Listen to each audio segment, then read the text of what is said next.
राधे राधे दोस्तों, स्वागत करती हूँ मैं आपका अपने चैनल पर। और आज मैं आपको सुनाऊंगी कार्तिक मास के लास्ट के 5 दिनों में सुने जाने वाली पंचभिक्षु की कथा। लास्ट के जो 5 दिन होते हैं कार्तिक के, उन्हें हम पंचभिक्षु कहते हैं और उसी में यह कथा सुनी जाती है। तो चलिए वीडियो शुरू करते हैं। एक साहूकार के बेटे की बहू थी जो बहुत सुबह उठकर कार्तिक के महीने में रोजाना गंगा जी नहाने जाती, प्राय पुरुष का मुंह नहीं देखती।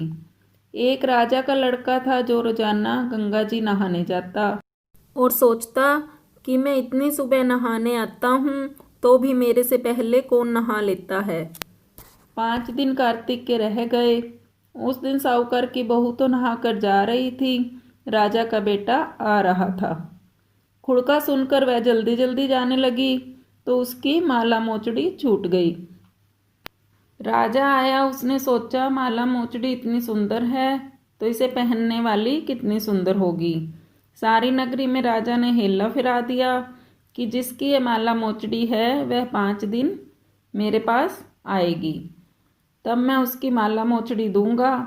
साहूकार के बेटे की बहू ने कहलवा दिया कि मैं 5 दिन आऊंगी, पर किसी को साख भरने के लिए बिठा दियो। राजा ने गंगा जी पर बिछावन करके एक तोते को पिंजरे में टांग कर रख दिया।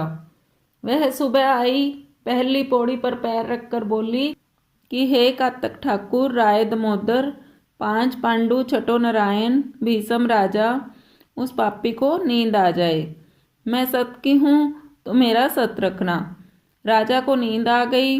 वह नहा धोकर जाने लगी तो तोते से बोली कि सुआ सुआ सूटा, गल घालूं हीरा, साख भरिए मेरा बीरा।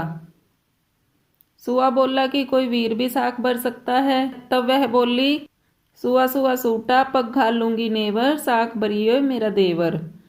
सुआ ने कहा अच्छा भाभी, मैं साख भरूंगा। वह तो कहकर चली गई। राजा हड़बड़ाकर उठा, सुआ से पूछा कि सुआ सुआ वह आई थी, कैसी थी। सुआ बोला आभा किसी बिजली, होली किसी झाल, केला किसी कामनी, गुलाब का सा रंग। राजा ने सोचा कि कल मैं अपनी उंगली चीर के बैठ जाऊंगा तो नींद नहीं आएगी। दूसरे दिन उंगली चीर के बैठ गया। वह आई, उसने वैसी ही प्रार्थना करी, बस राजा को नींद आ गई। नहा के जाने लगी तो सुआ ने साख भरा दी।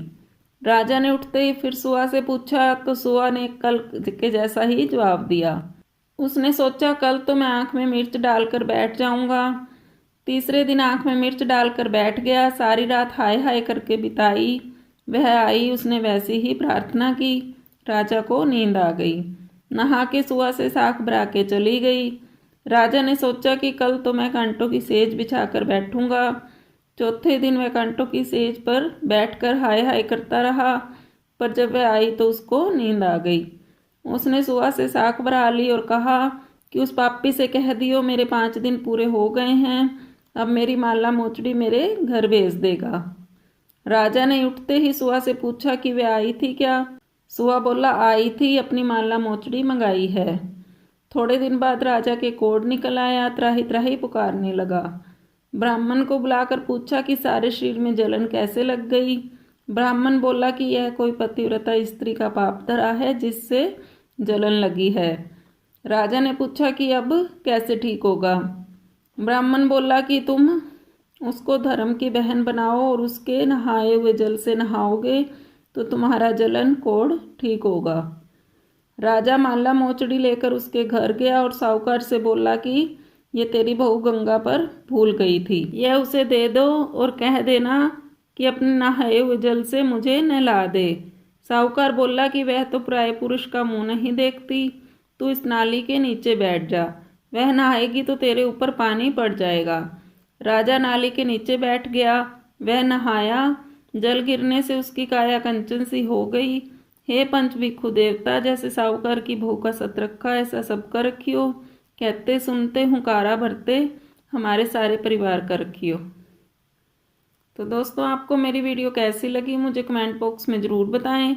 अगर आपको वीडियो अच्छी लगे तो वीडियो को लाइक करें, शेयर करें और मेरे चैनल को सब्सक्राइब करना मत भूलें। पास में लगे बेल आइकन को भी जरूर दबाएं, जिससे कि आने वाले नए वीडियो की नोटिफिकेशंस आपको सबसे पहले मिल पाए। Thanks for watching. मिलते हैं नई कहानी के साथ अगली वीडियो में। तब तक के लिए राधे राधे दोस्तों।